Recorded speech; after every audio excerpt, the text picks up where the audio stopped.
ఓం శాంతి 13/9/2023 మధురమైన పిల్లలు, మీకు ఎవరి పట్ల వైరం ఉండకూడదు. ఎందుకంటే మీరు అందరి కళ్యాణకారులు.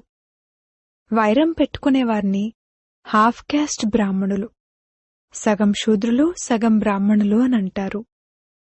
ప్రశ్న: ఏ శృతి బుద్ధిలో సదా ఉన్నట్లయితే నిర్భయులుగా అవుతారు? జవాబు: సదా శృతిలో ఉండాలి. మేం సత్యఖండానికి అధిపతులైన దేవీదేవతలుగా అవుతున్నాము. శరీరాన్ని ఎవరైనా హతమార్చగలరేమో కాని ఆత్మను హతమార్చలేరు.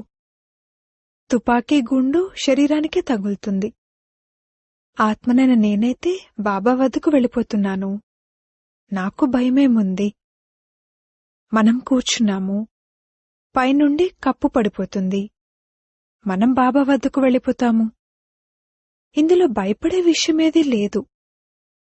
ఈ విధంగా నిర్భయులుగా అవ్వాలి. పాట: మాతా ఓ మాతా. ఓం శాంతి. పిల్లలు జగదాంబ మహిమను విన్నారు. మనుషులైతే కేవలం పాడుతూ ఉంటారు. జగదాంబకు మేళాలు జరుగుతున్నాయి. ఇప్పుడు ఇదేమో సంగమం. తండ్రితో పిల్లల మేళా జరుగుతుంది. తండ్రి ఉంటే తప్పకుండా తల్లి కూడా ఉంటారు. భారత్లో జగదాంబ జీవితగాథ గురించి ఎవరికీ తెలీదు. ఆమె జగత్తును రచించేవారు, అనగా జగదాంబ. జగదాంబ మందిరాలు కూడా ఉన్నాయి. ఇప్పుడు పిల్లలైన మీకు వివేకం లభించింది, జ్ఞానమనే మూడవ నేత్రం లభించింది. ఎవరి స్మృతి చిహ్నమైతే తయారు చేయబడి ఉందో వారు తప్పకుండా సృష్టి సంగమంలోనే వచ్చి ఉంటారు అని ఇప్పుడు పిల్లలైన మీకు తెలుసు. వీరిని జగదాంబ అని అంటారు. జగత్పిత, ప్రజాపిత కూడా ఉన్నారు కదా. ఈ అనంతమైన డ్రామా యొక్క ఆది మధ్యాంతాలేమిటి మరియు ముఖ్యమైన పాత్రధారులెవరు, ఇదెవరికీ తెలీదు. హీరో హీరోయిన్లు కూడా పాత్రధారులే కదా. పాత్రధారులు అనేవారు కేవలం ఇద్దరే ఉండరు. తప్పకుండా వారి సైన్యం కూడా ఉంటుంది. జగదాంబ కూడా సైన్యం ఉంటుంది. వారిని శక్తులు అని కూడా అంటారు. శక్తిసేన ఎంతో ప్రసిద్ధమైనది. శక్తి ఎక్కడి నుండి వచ్చింది? తప్పకుండా సర్వశక్తివంతుడైన పరంపిత పరమాత్మ నుండే శక్తిని తీసుకునుంటారు. ఈ విషయాన్ని అందరూ అంగీకరిస్తారు. ఉన్నతోన్నతమైన వారు భగవంతుడే. వారినే సత్ శ్రీ అకాలనంటారు. అకాలీలు అనగా సిక్కులలోని ఒక సాంప్రదాయం వారు నిరాకారుని నమ్ముతారు. సిక్కు గ్రంథులు అనగా సిక్కుల గురుద్వార్లో గ్రంథ సాహెబ్ను పట్టించి అందరికీ వినిపించేవారు మరియు పౌరోహిత్యం చేసేవారు గురునానక్ను నమ్ముతారు. వారు గురునానక్ దేవన్ అంటారు. వారి తరాలేవైతే ఉంటాయో అందులో 10 మహారాజుల పేర్లు భిన్న భిన్నంగా ఉన్నాయి. కొందరికి సింగ్, కొందరికి దాస్, కొందరికి చంద్ అన్న పేర్లు కూడా ఉంటాయి. అందరి పేర్లు భిన్న భిన్నంగా ఉంటాయి. అకాలీలు ఎవరైతే ఉంటారో వారు అకాల మూర్తిని విశ్వసిస్తారు. సత్ శ్రీ అకాల్. ఇలా ఎవరిని మహిమ చేశారు? పరంపిత పరమాత్మను. కావున సత్యమైన వారు ఒక్క శ్రేష్ఠాతి శ్రేష్ఠుడైన అకాలమూర్తి అయిన పరమాత్మే అని నిరూపించబడుతుంది. మీరు సత్శ్రీ అకాలని అనొచ్చు. మీకు వారి గురించి తెలుసు. వారు కేవలం ఆ పదాన్ని ఉపయోగిస్తారు కానీ అర్థమేమీ తెలీదు. మీకు సత్ శ్రీ అకాల్, సత్యమైన శ్రేష్టమైన అకాలమూర్తి గురించి తెలుసు. వారి చరిత్ర గురించి కూడా మీకు తెలుసు. విచారసాగర మంతనం కూడా పిల్లలను మీరే చేయాలి. తండ్రి అయితే జ్ఞానసాగరుడు. వారు కలశాన్ని మాతలకి ఇచ్చారు. వీరు పెద్ద తల్లి మరియు మీరు అనేక మంది మాతలు. జగదాంబకు అనేక మంది కుమార్తెలు మరియు కుమారులు ఉన్నారు. వీరు జగదాంబ. వీరితో పాటు తండ్రి కూడా తప్పకుండా ఉన్నారు. ఈ జగదాంబ ఎవరు, ఈమె ఎవరు కుమార్తె అనేది మీకు తెలుసు. ఈమె మనిషే, ఈమెకు 8-10 భుజాలైతే లేవు. ఇన్ని భుజాలనెందుకు ఇచ్చారు? ఇదెవరికీ తెలీదు. ఉన్నతోన్నతమైన వారు ఆ సత్యమైన పరమాత్మే. పిల్లలను మీకు అర్థం చేయించడం జరిగింది. పరంపిత పరమాత్మ ఎవరినైతే మనం రూప్ బసంత్ అని అంటామో, వారు రూప్ కూడా మరియు బసంత్ కూడా. వారు జ్ఞానసాగరుడు. వారు ఎంతో చిన్న బిందువు, వారు జ్ఞానసాగరుడు. విచిత్రం కదా. తండ్రి బిందు స్వరూపుడని, వారిలో తప్పకుండా మొత్తం పాత్రంతా నిండి ఉందని పిల్లలకు అర్థం చేయించడం జరిగింది. వారు భక్తి మార్గంలో భక్తుల భావనను పూర్తి చేస్తారు.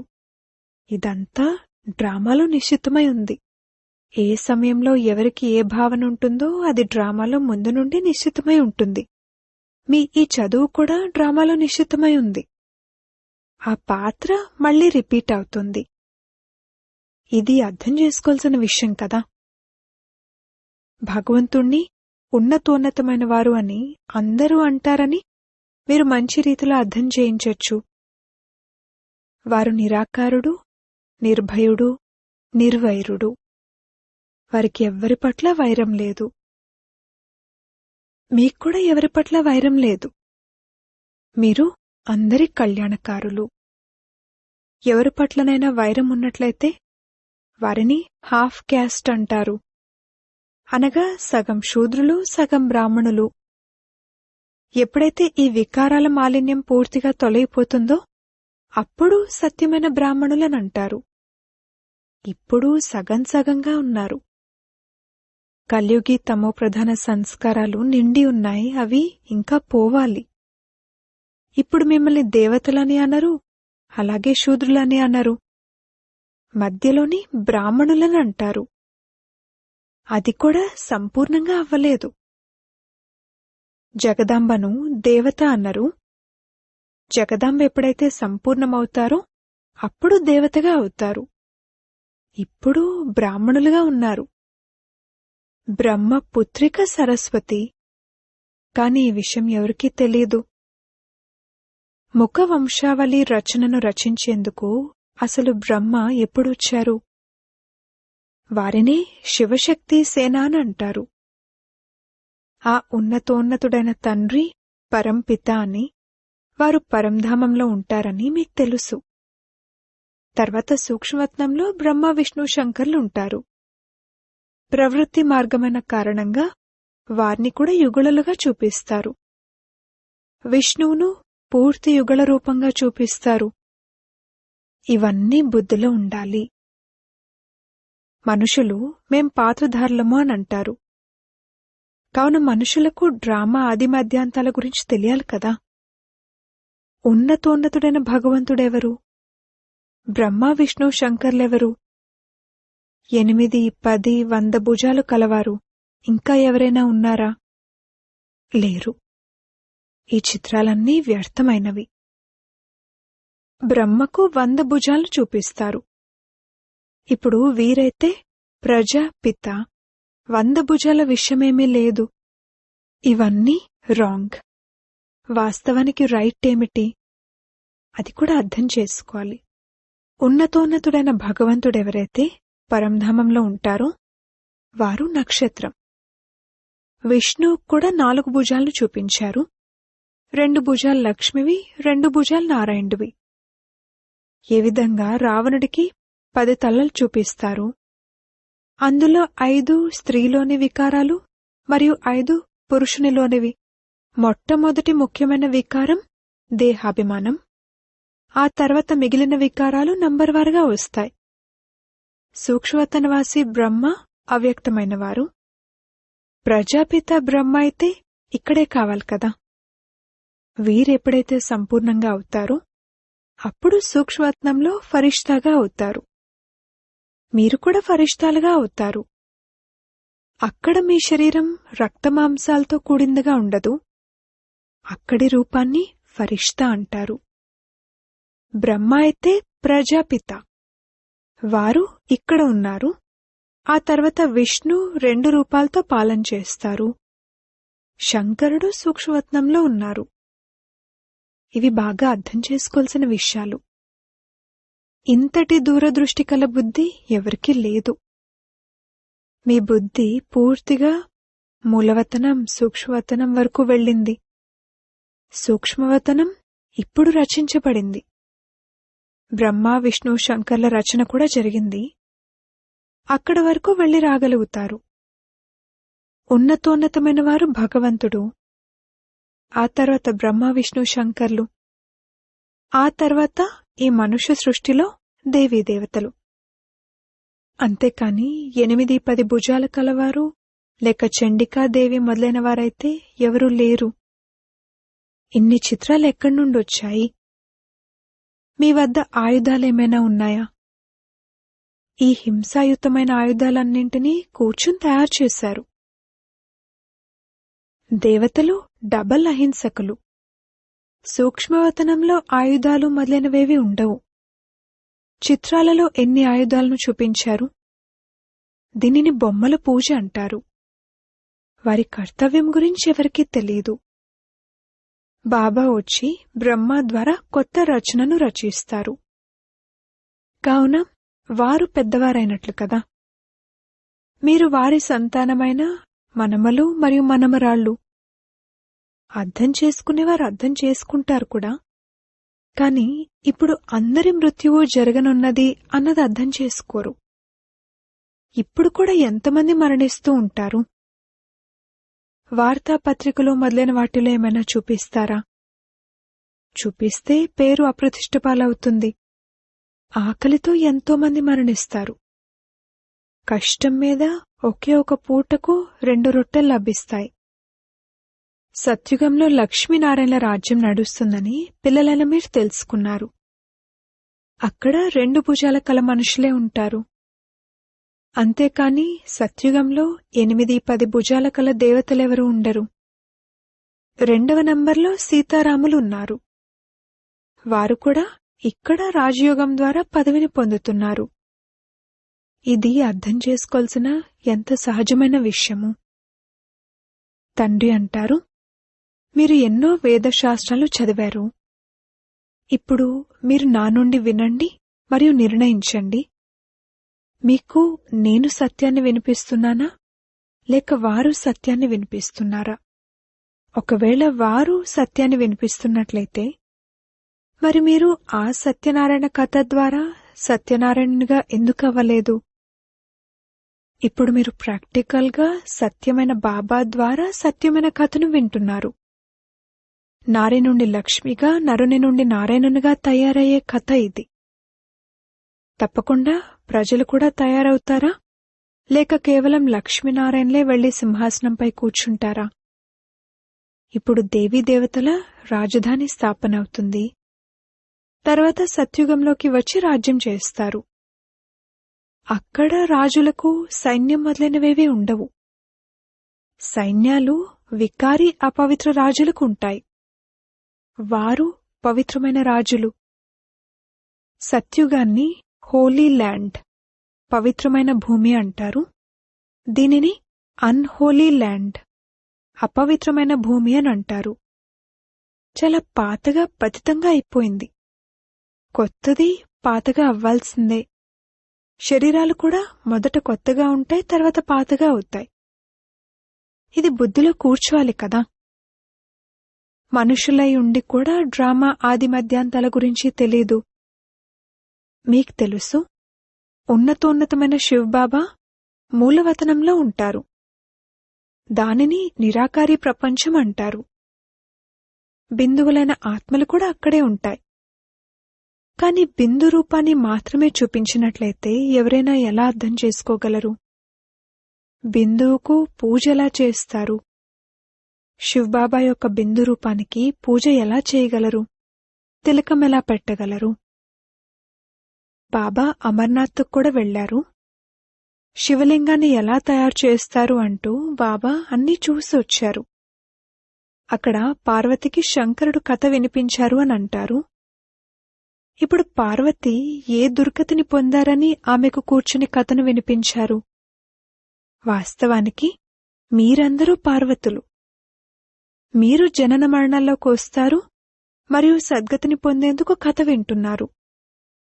అయితే అక్కడ శివలింగం ఎక్కడుంది అని అడిగితే అప్పుడు శివలింగం దానంతట అదే ఉద్భవిస్తుంది అని సమాధానమిచ్చారు.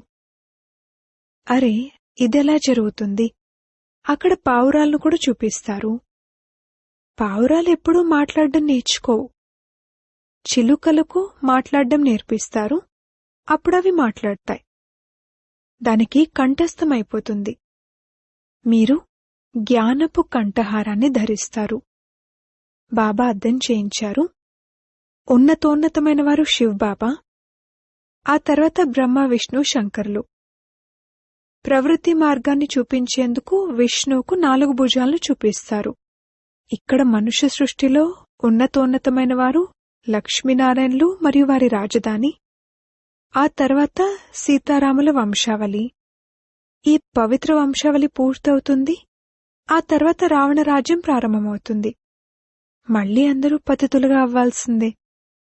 ఇకపోతే చివర్లో కొత్త ఆత్మలు ఎవరైతే వస్తారో వారి ప్రభావం ఎంతో కొంత వెలువడుతుంది. కొందరికి సతో ప్రధానత యొక్క పాత్ర ఉంటుంది, కొందరికి రజోతమో పాత్ర ఉంటుంది. ఇది అనంతమైన డ్రామా. మనుషులు మనుషులే, మిగిలిందంతా బొమ్మల పూజ. మీరు పాత్రధారులు కదా. ఇప్పుడు మీరు మనుషుల నుండి దేవతలుగా అవుతున్నారు. చదువు ద్వారా మనుషులు ఎంత ఉన్నత పదవిని పొందుతారు. ఇది కూడా చదువే. దీని ద్వారా మీరు రాజ్య పదవిని పొందుతారు. ఇటువంటి చదువు ఇంకేదీ ఉండదు.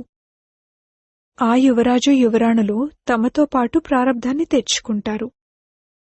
మీరు ఇక్కడ ప్రారబ్ధాన్ని తయారు చేసుకుంటున్నారు.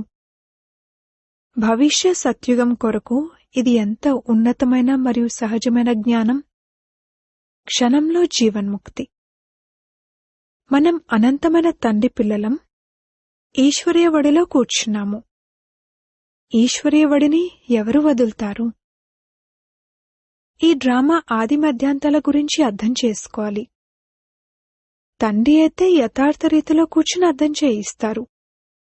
వారిని మనుష్య సృష్టికి బీజరూపుడు అని మహిమ చేస్తారు.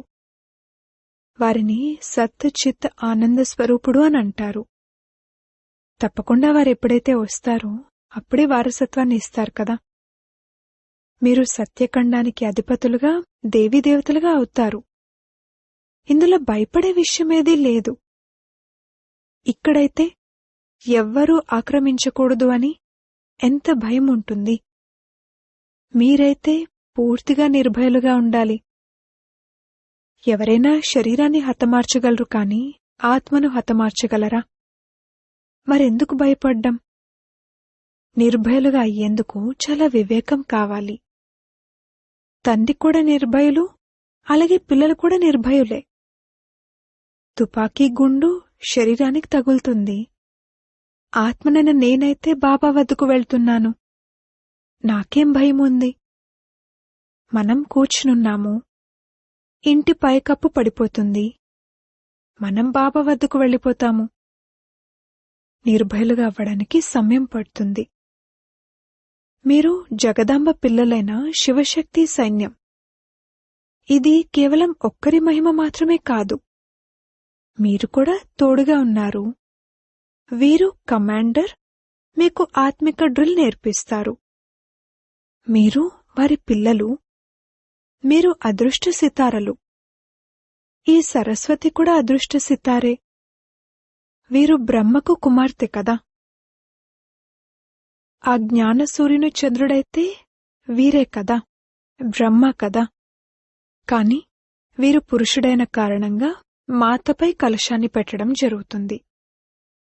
అచ్చా, మధురాతి మధురమైన సికిలదే బ్రహ్మ ముఖ వంశావళి బ్రాహ్మణ కులభూషణులైన స్వదర్శన్ చక్రధారి పిల్లలకు మాతాపిత బాప్దాదాల హృదయపూర్వకమైన ప్రాణప్రదమైన ప్రేమతో నంబర్వార్ పురుషార్థం అనుసారంగా ప్రియస్మృతులు మరియు గుడ్ మార్నింగ్.